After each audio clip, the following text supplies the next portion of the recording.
बिस्मिल्लाहिर्रहमानिर्रहीम। अस्सलाम वालेकुम। Welcome back lecture number 17। और जनाबे वाला lecture number 17 is more about the replication. हमने साइट और सबनेट्स तो पढ़ लिए। हमने साइट पढ़ ली जियोग्राफिकली और नॉन जियोग्राफिकली होती है, और सबनेट्स भी पढ़ लिए कि एक साइट के ऊपर कौन कौन से आईपी एड्रेसेस चल रहे हैं। अब मैं बात करता हूँ कराची साइट की। ठीक है, मेरी कराची साइट है। कराची साइट के अंदर ना मेरे पास डोमेन कंट्रोलर 1 लगा हुआ है, डोमेन कंट्रोलर 2, 3, 4, 5, 6 और 7 डोमेन कंट्रोलर्स लगे हुए हैं। ये एक साइट है। यानी मैं कहता हूँ कि मैंने 7 डोमेन कंट्रोलर क्यों लगाए, क्योंकि मेरे पास रफली जो है 4000 यूज़र थे। मैंने हिसाब लगाया कि 500 यूज़र्स पर डोमेन कंट्रोलर रफली जो से हैं 7 में 3500 यूज़र्स बन जाते हैं। 3500 यूज़र्स बन जाते हैं। तो मैंने कहा ठीक है, ऐसे 7 डोमेन कंट्रोलर्स लगा दिए जाएँ। अब अगर मैंने एक डोमेन कंट्रोलर पे लॉगिन किया और अपना पासवर्ड चेंज किया, से मैंने कहा मैंने अभी थोड़ी देर पहले इस डोमेन कंट्रोलर पे लॉगिन किया, डोमेन पे लॉगिन था मैं, यानी ओवरऑल डोमेन पे लॉगिन था, यानी ये मैंने कहा ये मेरी ओवरऑल डोमेन है, इस पे मैं लॉगिन हुआ था। और मैंने जो सा है इस पे पासवर्ड चेंज किया। पासवर्ड चेंज करने के बाद मैं लंच पे चला गया, वो पीछे से बिजली गई, कंप्यूटर लॉग ऑफ हो गया या रीस्टार्ट हो गया। उसके बाद दोबारा जब वो कनेक्ट हुआ तो वो इस डोमेन कंट्रोलर पे आ गया। अब इस डोमेन कंट्रोलर पे को मेरे लेटेस्ट पासवर्ड का पता होना चाहिए। तो क्या होता है कि जो विद इन अ साइट जितने डोमेन कंट्रोलर्स होते हैं, ठीक है, वो आपस में एक दूसरे को 15 सेकंड के बाद 15 सेकंड के बाद आफ्टर एवरी चेंज एक दूसरे को अपडेट भेज देते हैं। ठीक है, एक डोमेन कंट्रोलर से दूसरे डोमेन कंट्रोलर के दरमियान एक डोमेन कंट्रोलर कितनी दूर तक चेंज भेजता है? 3 हॉप काउंट से ऊपर तक नहीं भेजता। ठीक है, कि इसने यहाँ पे चेंज भेजा 15 सेकंड के बाद, फिर 15 सेकंड लगे, इसने यहाँ पे भेजा 15 सेकंड, फिर 15 सेकंड और फिर 15 सेकंड, इससे आगे नहीं भेजेगा। यानी 1, 2 और 3, 3 हॉप काउंट से आगे नहीं भेजेगा। उसकी वजह क्या है कि दूसरी साइड से भी लिंक आ रहा होगा, वो भी 15-15 सेकंड के बाद रेप्लिकेट करना शुरू कर देगा। अब एक डोमेन कंट्रोलर दूसरे डोमेन कंट्रोलर तक रेप्लिकेट कर देता है, चेंजेस रेप्लिकेट कर देता है। इस प्रोसेस को जो एक साइट के अंदर डोमेन कंट्रोलर एक दूसरे के साथ अपडेट्स चेंज कर रहे होते हैं या रेप्लिकेट कर रहे होते हैं, इसको कहलाते हैं इंट्रा साइट रेप्लिकेशन। ये पूरी की पूरी रेप्लिकेशन क्या कहलाएगी? Intra site. यानी intra site within a site हो रही होती है। और अगर आपको माइक्रोसॉफ्ट की वही एग्जांपल याद हो तो मैंने क्या कहा था कि वो तमाम डोमेन कंट्रोलर्स जो एक ही साइट के अंदर होते हैं वो क्या कहलाते हैं कि वो very well connected domain controllers होते हैं, और वो सारे के सारे क्या कहलाते हैं? With in a site domain controller. से मैंने कहा ये मेरी कराची की साइट है और इसके ये डोमेन कंट्रोलर है। अब अगर मैं 7वें के बाद मेरे पास एक 8वां डोमेन कंट्रोलर आ जाए, ठीक है, मैंने कहा मैंने यहाँ पे एक 8वां डोमेन कंट्रोलर ऐड कर लिया, तो क्या होगा कि वो 3 हॉप से ऊपर चला जाएगा, 1, 2, 3, और ये चौथे हॉप पे चला जाएगा। तो ये जो सा है 1 मिनट से ज़्यादा टाइम लगेगा इसके पास चेंज आने में। ठीक है, कि चेंज हुआ, चेंज होने के बाद डोमेन कंट्रोलर 15 सेकंड वेट किया, आगे भेजा, फिर 15 सेकंड, फिर 15 सेकंड, फिर 15 सेकंड, 1 मिनट से ऊपर हो जाएगा। तो एक्टिव डायरेक्टरी के अंदर एक चीज़ कहलाती है कॉल्ड कंसिस्टेंसी चेकर। वो क्या करता है, वो उस डोमेन कंट्रोलर को, जो 8वां डोमेन कंट्रोलर होगा, उसके साथ एक और लिंक स्टेब्लिश कर लेगा। These are all logical links. तो अब इसके पास किस तरह पहुंचेगा? 15 सेकंड के बाद इधर गई चेंज, 15 सेकंड के बाद इधर आ गई। हर डोमेन कंट्रोलर 2 डोमेन कंट्रोलर्स के साथ कनेक्टेड है, मगर जब हमारे पास हमारे एक साइट के अंदर इतने डोमेन कंट्रोलर्स हो जाते हैं कि एक डोमेन कंट्रोलर से वो आखिरी डोमेन कंट्रोलर तक पहुंचने में मोर देन 3 हॉप्स रिक्वायर्ड होते हैं, जिसको इनडायरेक्टली आप ये कह सकते हो कि 1 मिनट से ज़्यादा टाइम लगता है उस तक पहुंचने में। तो उसके साथ फिर एक और एक्स्ट्रा लिंक लगा दिया जाता है, जिसकी वजह से मेक श्योर किया जाता है कि उस बंदे के पास जो सा है डाटा जल्दी पहुंच जाए, यानी रेप्लिकेशन जल्दी हो जाए। आगे चलते हैं।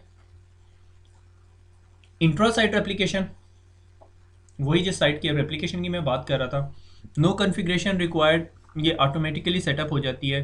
यानी विद इन अ साइट जो सी रेप्लिकेशन है, ये मैंने कहा ये मेरी कराची की साइट है, तो ये with in a site replication होगी और सारा कुछ खुद ही सेटल हो जाएगा। ठीक है, all domain controller are connected in a ring, ये सारे के सारे जो से एक रिंग शेप के अंदर कनेक्टेड होंगे।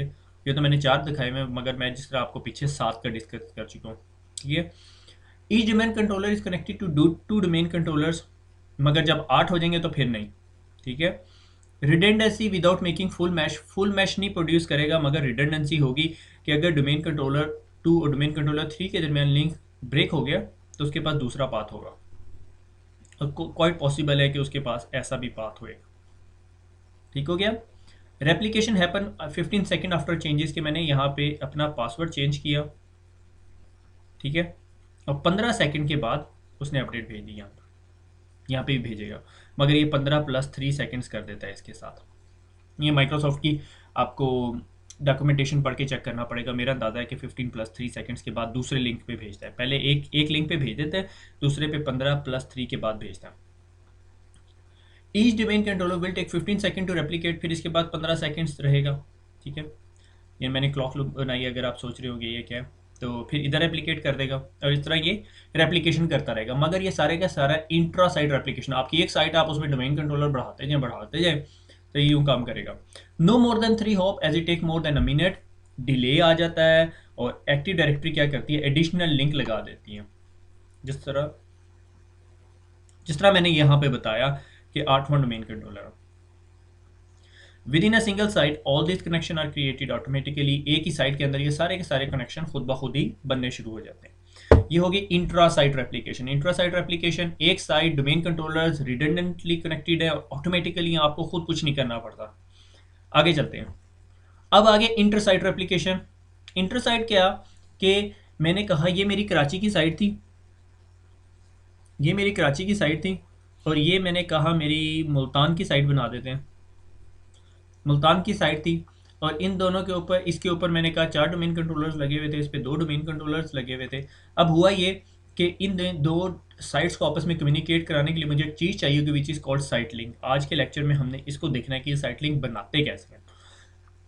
Need to be created manually, ठीक है। अभी तक आप लोगों में से जिसको पता होगा साइट लिंक का, वो कह रहा होगा ये क्यों बता रहे हैं मुझे मैनुअली बनाना पड़ता है, क्योंकि इसका डिज़ाइन जो है वो मैनुअली करना पड़ता है।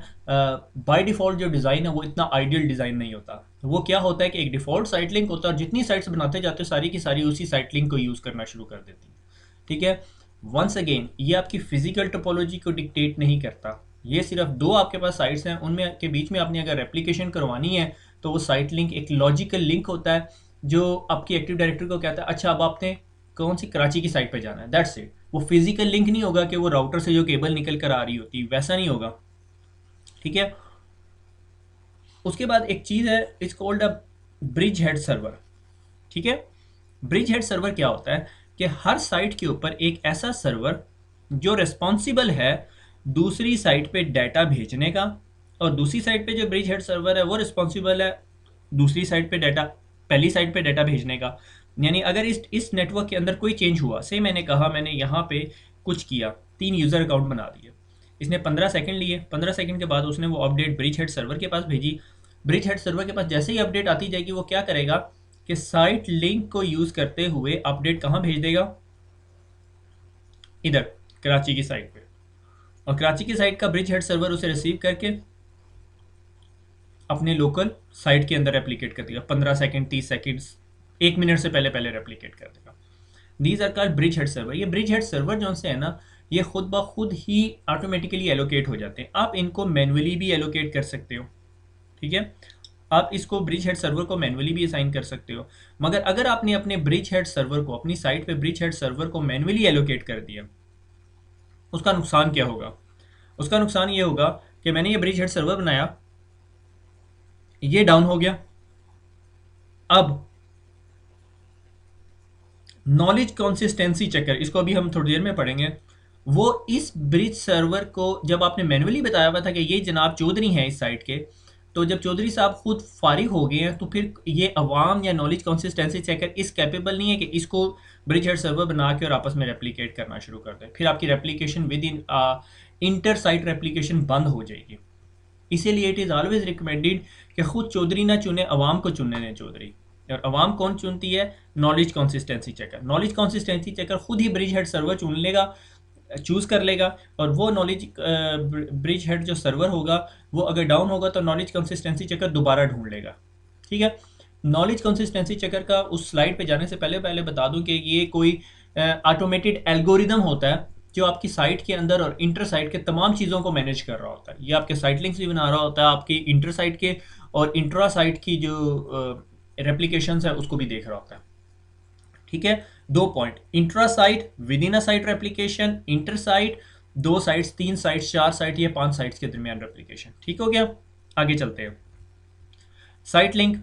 साइट लिंक जिस तरह मैंने बताया कि दो साइट्स के दरमियान लिंक है, सेम मैंने कहा ये मेरा इस्लामाबाद का ऑफिस है, ये मेरा कराची का ऑफिस है,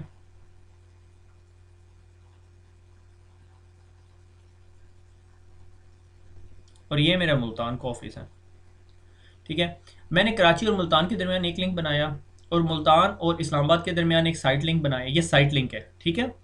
अब क्या होता है कि मैंने कहा कि कभी कभी कराची और मुल्तान का लिंक डाउन हो जाता है, तो मैं ऐसा करता हूँ कि कराची और इस्लामाबाद का एक डायरेक्ट लिंक भी बाय कर लेता हूँ, मगर वो बहुत एक्सपेंसिव है। और अब मैं अपने कराची के डोमेन कंट्रोलर को कहता हूँ कि तुमने इस लिंक को यूज़ करते हुए इस्लामाबाद डाटा भेजना है। ठीक है। यानी ऐसे तुमने डाटा भेजना है, अगर ये लिंक डाउन हो फिर तुम यू रेप्लिकेट कर लो।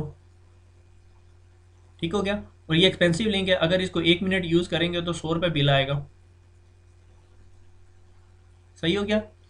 तो ये बैकअप लिंक बना दिया हमने, और इन लिंक के साथ एक एक न्यूमेरिकल वैल्यू असाइन कर देते हैं। से मैंने कहा इस लिंक का जो वैल्यू है इज़ 45, जिसे हम कहते हैं कॉस्ट, और इस लिंक की भी वैल्यू है 45, मगर इस लिंक की वैल्यू हम कर देते हैं 100। ठीक है।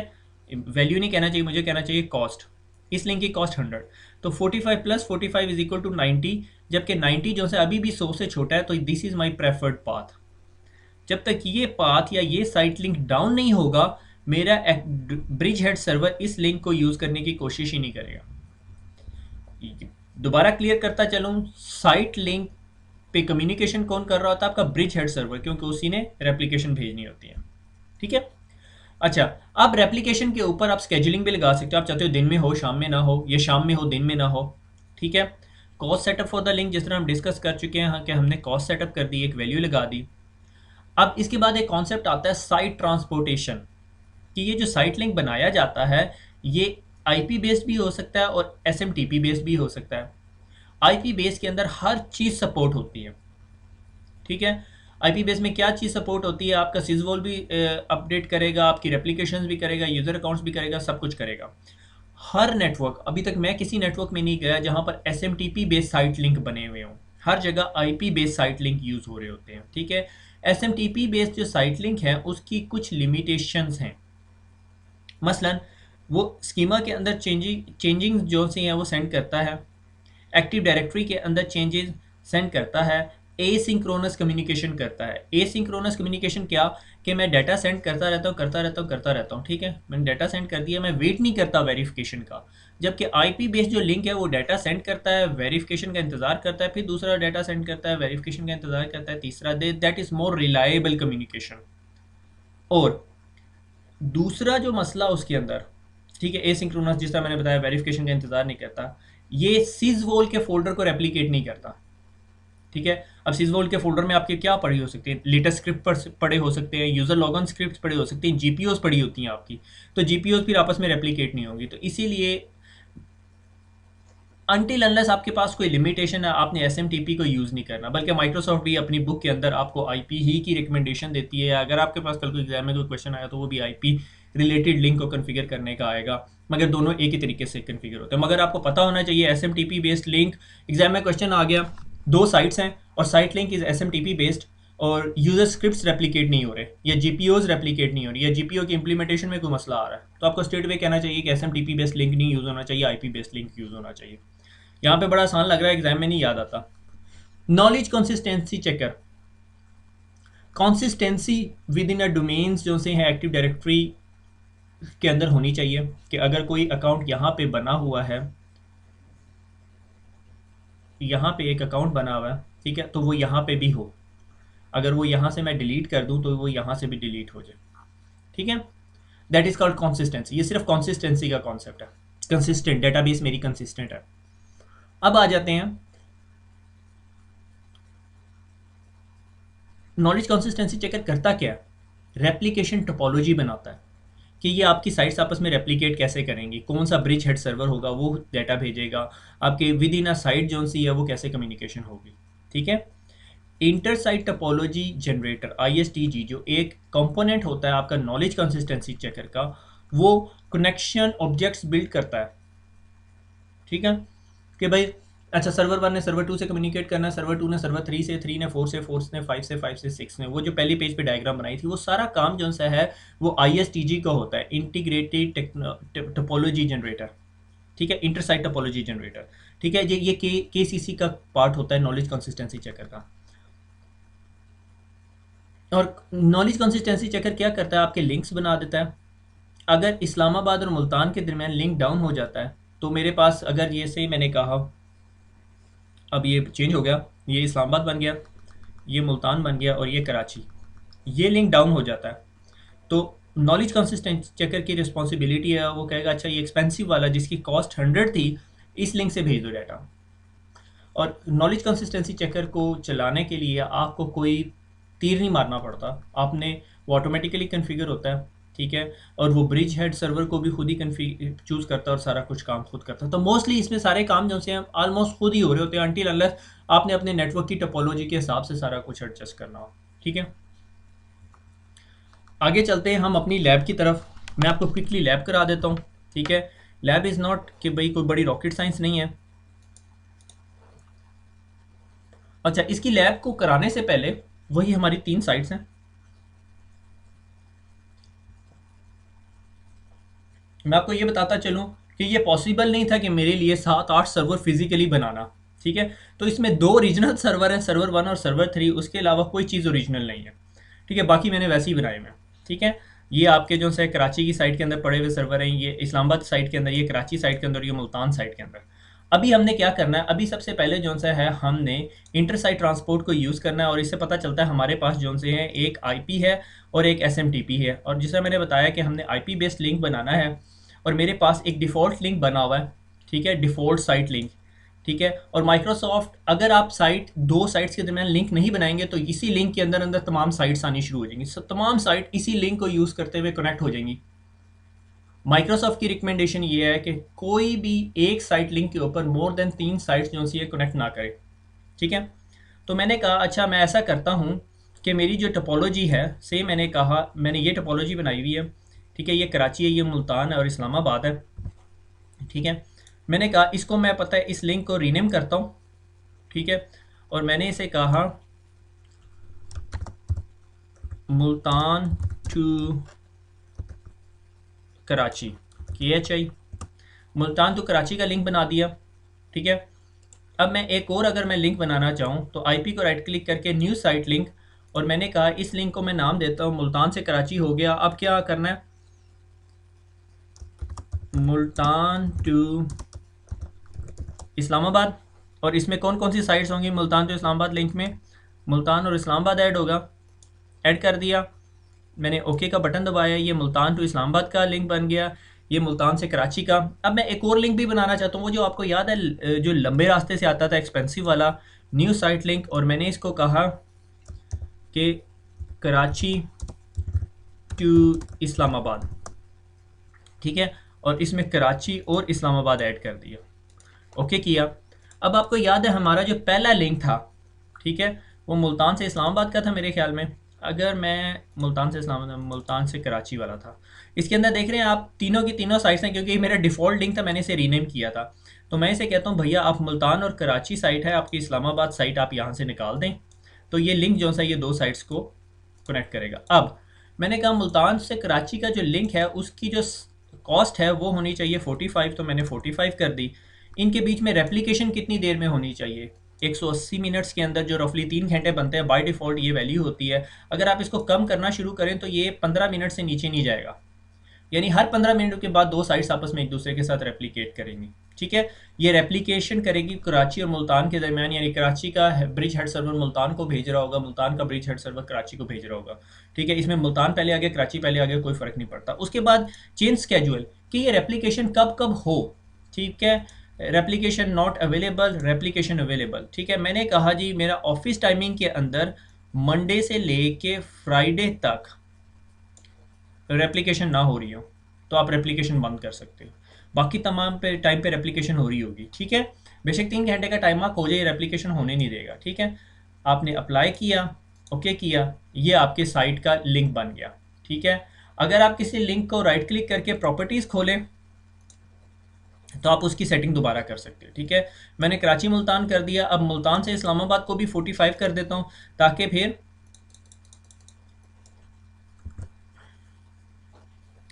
अप्लाई 3 घंटे रहने दें, जो भी आपकी मर्ज़ी है। ये आपके लिंक्स बन गए, रेप्लिकेशन इंटरवल भी आप डिफाइन कर सकते हो। अब क्या होगा, अगर कराची ने इस्लामाबाद जाना होगा तो वो देखेगा 45 45 90 इज़ द बेस्ट पाथ। अगर ये नहीं अवेलेबल इनमें से एक, तो वो कराची इस्लामाबाद का लिंक यूज़ करना शुरू कर देगा। नॉलेज कंसिस्टेंसी चेकर को कैसे पता चलेगा? कराची से इस्लामाबाद जाने के लिए मैंने मुल्तान से पहले कराची से मुल्तान जाना है, फिर मुल्तान से इस्लामाबाद। ये आपका काम नॉलेज कंसिस्टेंसी चेकर कर रहा होता है, और ये ब्रिज बना देता है एक साइड को दोनों साइड्स के लिए कि भाई मुल्तान हमारे लिए ब्रिज बन गया है। ये काम आपका नॉलेज कंसिस्टेंसी चेकर ही कर रहा होता है। ठीक है, अब अगर आपने SMTP की भी लिंक बनाना है तो राइट क्लिक करें, न्यू साइट लिंक बना देते हैं। ठीक है, ये न्यू साइट लिंक बन जाएगा। और अगर आपने ये आप कहते हैं नहीं यार मैं नहीं चाहता कि नॉलेज कंसिस्टेंसी चेकर वो ब्रिज बनाए, ठीक है, मैं चाहता हूं कि मैं खुद मैनुअली ब्रिज बनाऊं, तो आप राइट क्लिक करके न्यू साइट लिंक ब्रिज बना दो और आप बनाओ जी कराची और इस्लामाबाद। कराची से अगर किसी ने इस्लामाबाद जाना है तो पहले मुल्तान जाए फिर इस्लामाबाद जाए। ठीक है, which is not recommended practice. ठीक है, आप अपने नॉलेज कंसिस्टेंसी चेकर को ये काम करने दें। Microsoft never recommends you to do it. Right click करें, इग्नोर स्केजुअल्स। आप चाहते हो नहीं यार मेरी तमाम साइट्स पे जो स्केजुअल्स हैं वो इग्नोर कर दिए जाएं। ब्रिज ऑल साइट लिंक्स, तमाम साइट के लिंक्स को खुद ब खुद ब्रिज कर लें तो ये ऑटोमेटिकली ब्रिज करना शुरू कर देगा। ठीक है, ब्रिज से मुराद क्या कि मैं अगर आपको ये यहाँ पे दोबारा समझाऊं तो ये मेरा ब्रिज है, ये दैट इज़ माई ब्रिज। ये आपका नॉलेज कंसिस्टेंसी चेकर भी कर सकता है, वरना आप कहो जी कराची से मुल्तान और फिर मुल्तान से इस्लामाबाद, ये मेरा ब्रिज है, जिस तरह आपकी फ़्लाइटें होती हैं। ठीक है, तो ये काम आपका नॉलेज कंसिस्टेंसी चेकर भी कर सकता है, और आप जो सा है ये काम मैनुअली भी करवा सकते हो। माइक्रोसॉफ्ट रिकमेंड नहीं करता, इसलिए ब्रिज ऑल साइट लिंक्स हमने कहा खुद ब खुद ही कर दे ताकि हमें खुद काम ना करना पड़े। क्योंकि अगर आपका नेटवर्क थोड़ा एक्सपेंड होना शुरू हो जाए, और जब मैं एक्सपेंशन की बात कर रहा हूँ, जब हम 3 साइट से ज़्यादा बड़े नेटवर्क की बात कर रहे हैं तो it's really big network, trust me.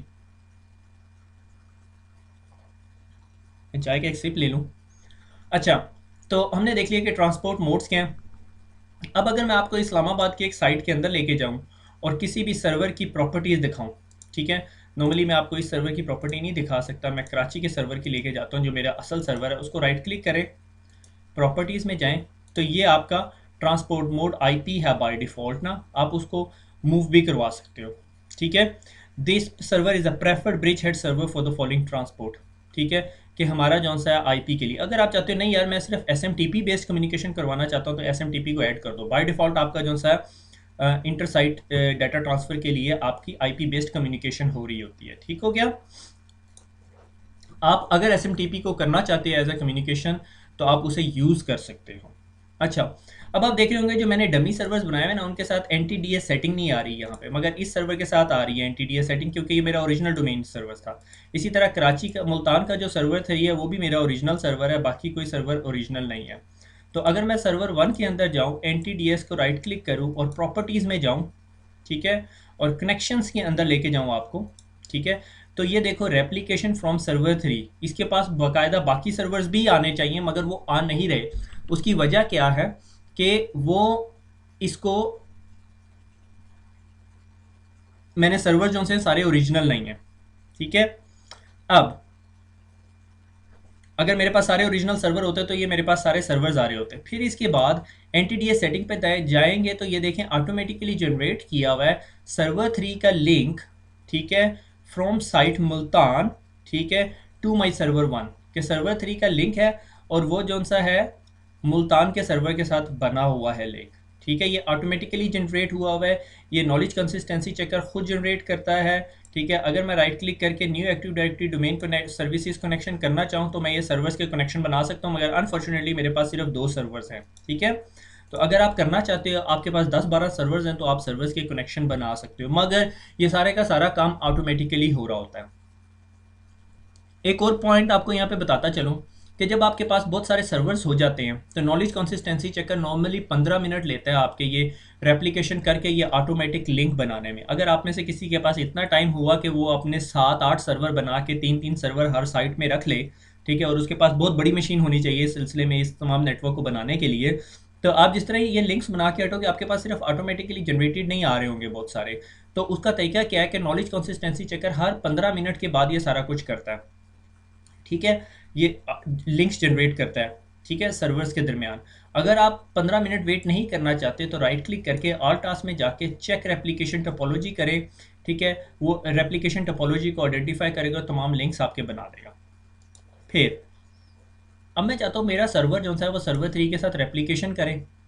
मैं रेप्लिकेशन का इंतज़ार नहीं करना चाहता, मैं राइट क्लिक करता हूँ, रेप्लिकेट नाउ का बटन दबा देता हूँ, वो रेप्लिकेट कर देगा सर्वर 3 के साथ। कौन सा सर्वर? जिस सर्वर की एनटीडीएस सेटिंग आपने खोली हुई है। अगर वो मेरा ब्रिज हेड सर्वर है तो फिर अगर उस सर्वर के पास पीछे से चेंजेस नहीं आई, 15 सेकंड नहीं हुए या 30 सेकंड नहीं हुए, तो वो चेंजेस नहीं रेप्लिकेट करेगा जब आप राइट क्लिक करके रेप्लिकेट का बटन दबा रहे हो, अनटिल अनलेस उसके पास चेंजेस आ जाए।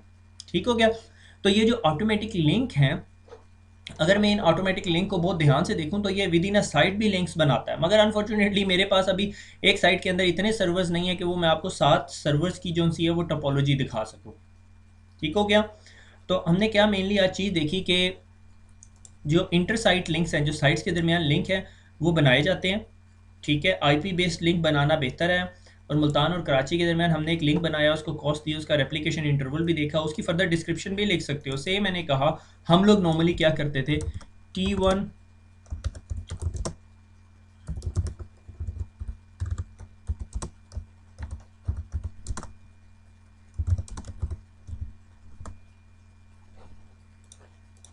ठीक है, आपको लिंक देखते साथ पता चल जाए अच्छा यार ये T1 लाइन है। ठीक है, और अगर आपने कराची से इस्लामाबाद का जो लिंक है वो आप कहते हो कि से ISDN लाइन है आपकी, ठीक है, ISDN लिंक है, तो आई डाउट इट अभी भी कोई यूज़ करता होगा, बहरहाल यूज़ होता है बहुत जगहों पे। ठीक है, बल्कि यूरोप में भी ISDN लाइन यूज़ होती है, मगर एज अ बैकअप। अच्छा, तो ये तो हो गई आपकी जो से नॉलेज कंसिस्टेंसी चेक करो, ये सारी चीज़ें। इसके साथ साथ आपकी बुक ने ना एक कमांड यूटिलिटी भी यूज़ की है। ठीक है, हम उसको भी क्विकली देखते चलते हैं। ठीक है, उसको फर्दर एक्सप्लोर करना आपकी जिम्मेदारी है। Is called repadmin. ठीक है, ये रेप्लिकेशन एडमिन है, इससे आप वही सारे बहुत सारे ऐसे काम करवा सकते हैं जो आपने कमांड प्रॉम्प्ट पे किए हैं। ठीक है, से मैंने कहा अगर मैंने इसको /KCC किया तो force the knowledge consistency checker, ठीक है, on targeted domain controllers to immediately recalculate the inbound replication topology. वो जो हम ये चीज़ें देख रहे थे कि ये टोपोलॉजी जो उसने बनाई थी वो खुद ब खुद ही रिकैलकुलेट कर लेगा। ठीक है, अगर मैं उसको /रेप्लिकेट कर दूं तो वो रेप्लिकेट कर देगा। ठीक है, इसी तरह बहुत सारी कमांड्स हैं जो आपने फर्दर फिर खुद बैठ के देखनी है। ठीक है, इसके अंदर एक कमांड है, is called a sync all.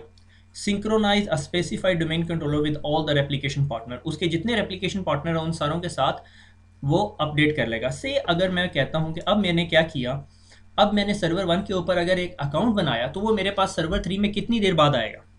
ठीक है, दैट डिपेंड कि हम दोनों सर्वर 1 और सर्वर 3 कितनी दूर बैठे हुए हैं, दोनों साइट्स, दो डिफरेंट साइट्स पे बैठे हुए हैं।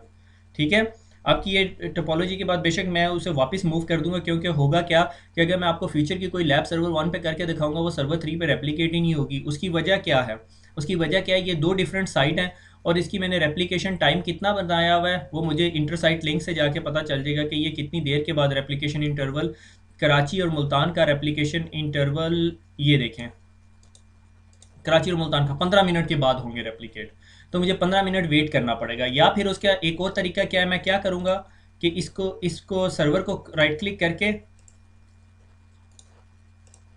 रेप्लिकेट नाउ करवा दूंगा। ठीक है, वो सर्वर के साथ फ़ौरन रेप्लिकेट कर देगा।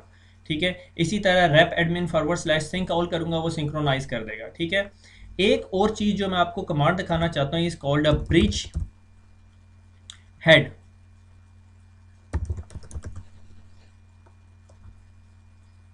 यानी मैं अगर rep admin /bridge head करूँगा तो वो मुझे bridge head सर्वर दिखाएगा, और मेरा मुल्तान साइट का bridge head सर्वर कौन सा है, सर्वर 1। ठीक है, तो जिस साइट पे मैं बैठा हूँ उसका सिर्फ bridge head सर्वर दिखाएगा, ये नहीं होगा तमाम साइट्स का दिखाने लग जाएगा।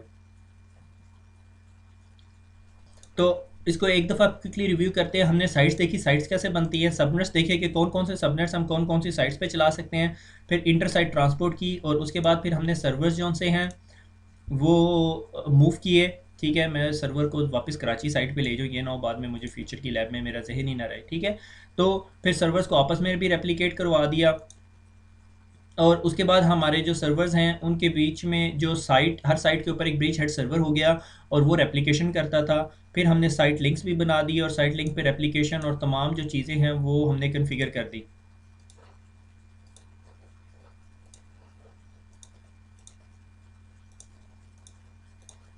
ताकि मेरी नॉलेज, मैं ये इसलिए कर रहा हूँ ताकि मेरे नॉलेज कंसिस्टेंसी चेकर को पता चल जाए कि ये सर्वर जो है वो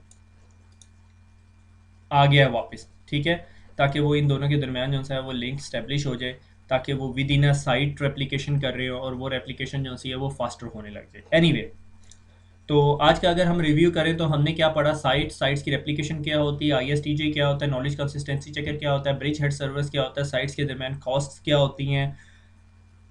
that is all what you need to know, कि भाई आपने साइट्स और साइट्स के बीच में रेप्लिकेशन और इन तमाम चीज़ों के बारे में जितना आपको नॉलेज होना चाहिए था वो सारा का सारा आज हमने डिस्कस कर लिया। खुश रहें, इसका प्रैक्टिकल कीजिएगा। अगर आपको टाइम मिले तो इसका ज़्यादा मज़ा तब आएगा जब आप इसको 6-7 सर्वर्स के साथ मिलके करें।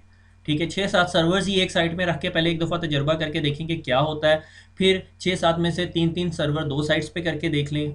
आइडियली बेस्ट प्रैक्टिस ये है कि इसके लिए 3-3 साइट्स हों और हर साइट पे 3-3 सर्वर्स हों, फिर मज़ा आता है कि एक साइट पे ब्रिज हेड सर्वर है और अगर एक ब्रिज हेड सर्वर ब्रेक कर दें तो आप देखेंगे कि टोपोलॉजी कैसे चेंज होती है, और इन तमाम टोपोलॉजी को चेंज करने में कमाल किसका होता है, नॉलेज कंसिस्टेंसी चेकर का। खुश रहें, फिर मुलाकात होती है। अल्लाह हाफिज़।